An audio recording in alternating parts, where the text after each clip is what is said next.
Magandang araw mga bata! Ating tatalakayin sa Filipino 3, Quarter 2, Week 1, Day 1 ang tungkol sa elemento ng kwentong pambata at pagkakasunod-sunod. Before we begin, please don't forget to like, share, and subscribe. Thank you! Mga layunin. Pagkatapos ng aralin, ang mga mag-aaral ay inaasahang 1. Natutukoy ang mga high-frequency words o mga salitang madalas gamitin. Pangalawa, nagagamit ang mga high-frequency words ukol sa sarili at bansa. Pangatlo, nauunawaan ang binasa na pakinggang kwentong pambata sa pamamagitan ng pagsusunod-sunod ng mga pangyayari. 4. Natutukoy ang mga elemento ng kwento. 5. Nakasusulat ng talata gamit ang mga high-frequency words na tinalakay sa klase. At 6. Nababasa ng may tatas ang mga pangungusap. Panimulang gawain. Magandang araw mga bata! Nitong nakaraang linggo, ating tinalakay ang mga pananda sa tekstong may hudyat ng pagkakasunod-sunod. Tulad ng una, sumunod, pagkatapos at panghuli. Ngayong linggo naman, dahil panahon ng bagyo, mahalagang maging handa tayo sa mga posibleng sakuna. Ano-ano kaya ang mga dapat nating gawin bago tumama ang kalamidad? Narito ang isang halimbawa ng mga dapat gawin gamit ang mga panandang pagkakasunod-sunod. Una, alamin ang balita ukol sa lagay ng panahon. Sumunod, alamin ang plano ng komunidad hinggil sa paglikas. Pagkatapos, ihanda ang go bag na naglalaman ng mga mahalagang bagay ng pamilya. Panghuli, maging alerto at sumunod sa mga tagubili ng kinauukulan. Sa ganitong paraan, mas madaling unawain at sundin ang mga dapat gawin bago at habang may bagyo. Napakahalaga ng mga pananda para maipakita ang tamang pagkakasunod-sunod ng mga hakbang. Gawaing paglalahad ng layunin ng aralin. Sa aralin ito, matututuhan ng mga mag-aaral ang mahalagang elemento ng kwentong pambata tulad ng tauhan, tagpuan at banghay. Bukod dito, gagabayan sila kung paano ayusin ang mga pangyayari ayon sa tamang pagkakasunod-sunod gamit ang mga pang-ugnay at pagsasalaysay. Gawaing pag-unawa sa mga susing salita. Basahin ang mga pangungusap. Ibigay ang kahulugan ng mga salitang nakasalangguhit.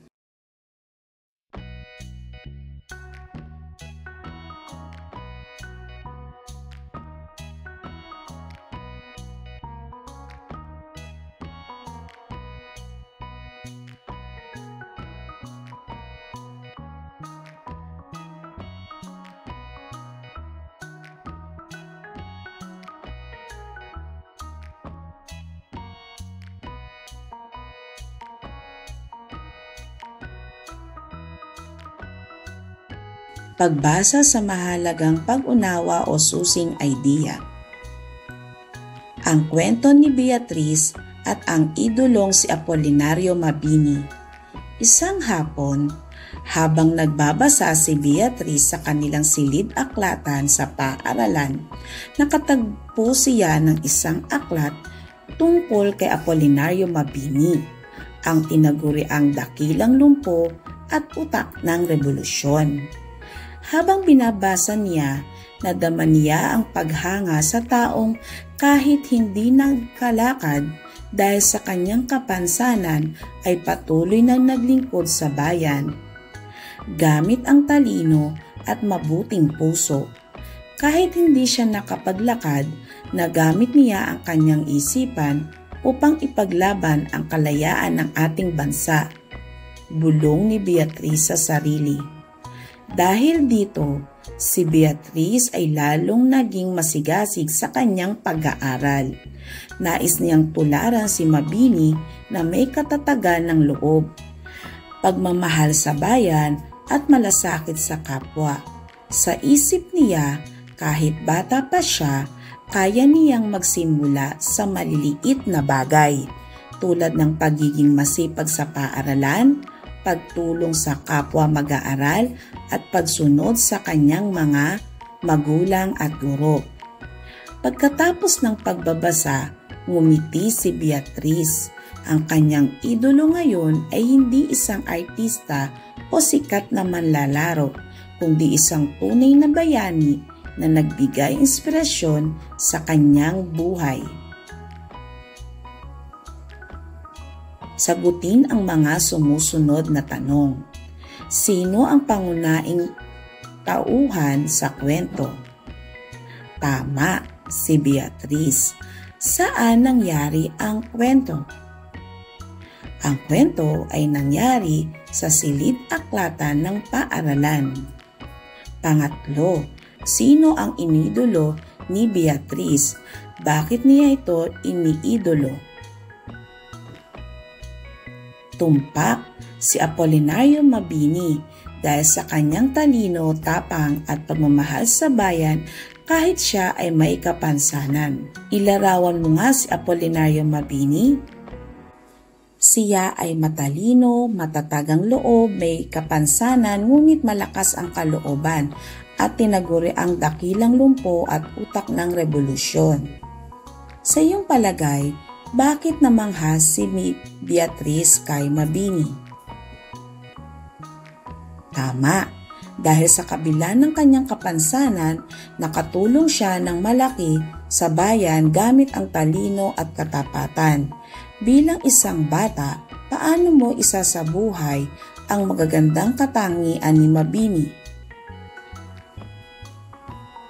Tamang muli, sa pamamagitan ng pagiging masipag sa pag-aaral, pagtulong sa kapwa, pagsunod sa magulang at guro, at pagmamahal sa bayan. Pagpapaunlad ng kaalaman at kasanayan sa mahalagang pangunawa o susing idea. Basahin ang mga pangungusap, lagyan ng bilang 1 hanggang 5 ayon sa tamang pagkakasunod-sunod ng mga pangyayari sa kwento.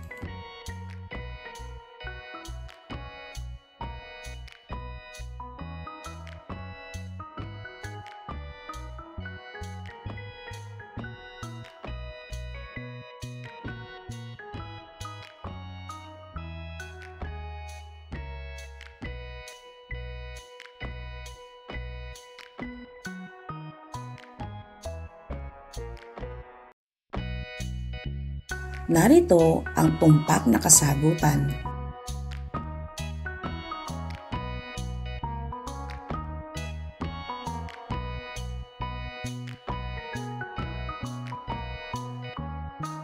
Pagpapalalim ng kaalaman. Narito ang pagtukoy sa mga elemento ng kwento batay sa kwento ni Beatrice at ang idolong si Apolinario Mabini. Mga elemento ng kwento, tauhan, Beatrice, Apolinario Mabini, tagpuan, silid-aklatan ng paaralan. Pangyayari, ang pagbasa ni Beatrice ng aklat tungkol kay Apolinario Mabini at ang paghanga niya sa kabayanihan nito. Simula, nakakita si Beatrice ng aklat tungkol kay Apolinario Mabini sa silid-aklatan. Nagitang pangyayari, habang nagbabasa, namangha siya dahil kahit may kapansanan si Mabini, nagamit nito ang talino at katapangan upang ipaglaban ng bayan. Naisip rin niya na kaya rin niyang magsimula sa maliliit na paraan upang makatulong. Ayusin ang mga pangyayari sa isang kwentong pambata gamit ang mga elemento ng kwento sa paraang patalata. Ang nawawalang pusa. A. Nagsaya si Bunso dahil nakita niya si Mimi. B. Hinanap ni Bunso si Mimi sa buong bahay. C. Tinawag ni Bunso si Mimi ngunit hindi niya ito mahanap. D. Nakita ni Bunso si Mimi na natutulog sa ilalim ng punong kahoy. E. Nag-alala si Bunso dahil nawawala ang kanyang pusang si Mimi. pagpapalalim ng kaalaman at kasanayan sa mahalagang pag-unawa o susing idea. Ang isang kwento ay binubuo ng iba't ibang elemento na nagtutulungan upang makalikha ng isang makahulugang karanasan para sa mambabasa. A. Tauhan. Ang mga gumagalaw sa kwento na maaring sila ay tao, hayop, o kahit na mga bagay na mayroong katangian at kilos. B. Tagpuan. Ito ay ang lugar, panahon at kapaligiran kung saan nagaganap ang kwento.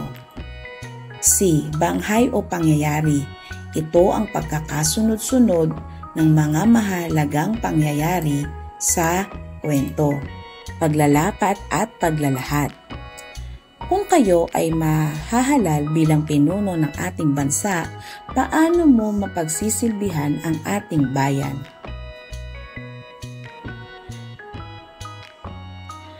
Kung ako ay mahahalal bilang pinuno ng ating bansa, sisikapin kong maging mabuting halimbawa. Tutulungan ko ang mga tao na magkaroon ng maayos na bahay sa pamamagitan ng paggawa ng mabubuting batas. Sisiguraduhin kong malinis ang kapaligiran, may disiplina ang bawat isa at mayroong maayos na edukasyon ang lahat ng bata. Maglilingkod ako ng tapat at may malasakit para sa kapwa at sa bayan. Pagtataya ng natutuhan. Tukuyin ang elemento ng kwentong inilarawan sa bawat pangungusap. Maaring ito ay tauhan, tagpuan at pangyayari.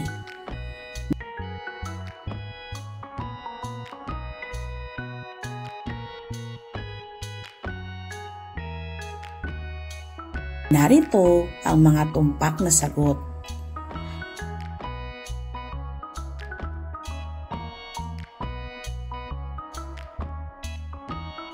Para sa ating remediation, magpatala sa mga bata ng 5 salita na madalas gamitin patungkol sa sarili at bansa. Gamitin ito sa pangungusap. Magaling! Natapos mo ang ating aralin sa Filipino. Tandaan, ang wika ay mahalagang bahagi ng ating pagkakakilanlan. Gamitin ito ng may paggalang, pag-unawa at pagmamalasakit sa kapwa. Patuloy na magbasa, magsalita at magsulat sa wikang Filipino. Ang bawat salita ay may kapangyarihang magpabuti ng mundo. Hanggang sa susunod na aralin, salamat at paalam mga bata!